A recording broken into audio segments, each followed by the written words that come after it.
L'Afrique du Sud. Un pays riche en faune et flore. Un pays riche en histoire. Mais cette histoire n'a pas toujours été positive.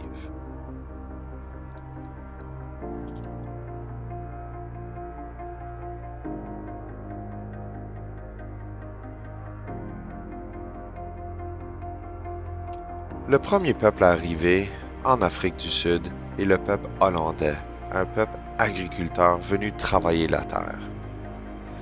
Très peu après, ils sont suivis par les Français. Mais la force qui va venir dominer l'Afrique du Sud est celle du Royaume-Uni. Non seulement est-ce qu'ils sont puissants, mais avec leur force militaire, vont pouvoir établir leurs propres lois.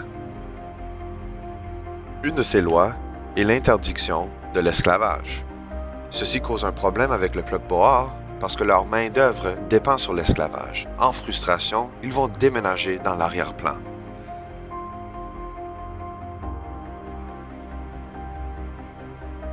Mais l'Angleterre utilise sa force militaire pour les suivre et très vite vont prendre contrôle de l'arrière-plan. La découverte de l'or et pierres précieuses comme les diamants vont attirer l'attention de plusieurs Européens qui vont venir vite et en grand nombre.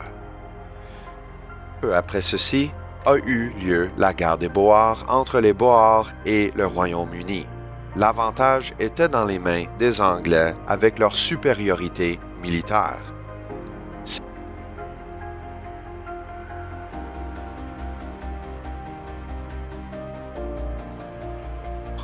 En 1926, l'Afrique du Sud est baptisée un État indépendant. Par contre, les lois continuent à causer des problèmes, comme Urban Areas Act, où les non-blancs et blancs doivent vivre dans des quartiers différents où les conditions de vie ne sont pas semblables. Les non-blancs doivent même avoir de la documentation pour justifier la raison de leur présence dans certains endroits.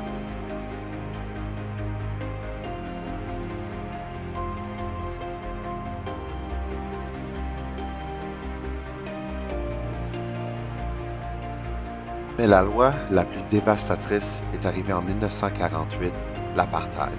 On croit que l'apartheid a été créé pour garder la dominance blanche.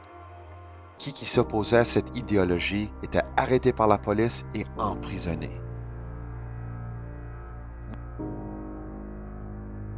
Même l'Église européenne supportait cette idéologie.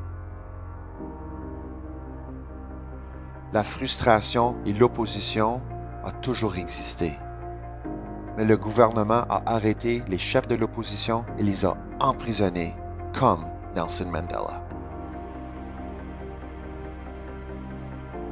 L'opposition à cette idéologie a coûté des centaines de vies à travers des années.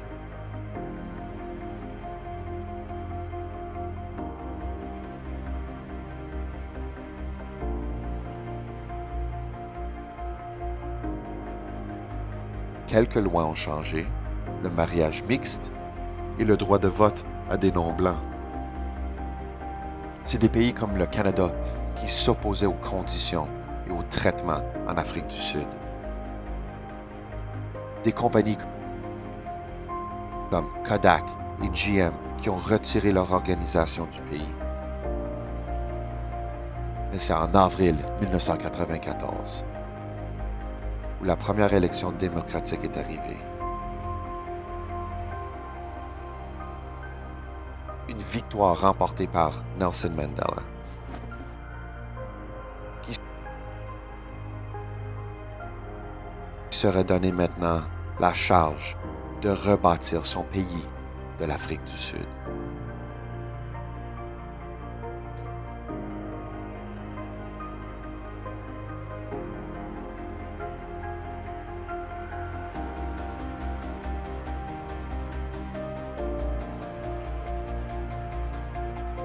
Et c'est maintenant que nous connaissons l'histoire de l'Afrique du Sud comme qu'elle est.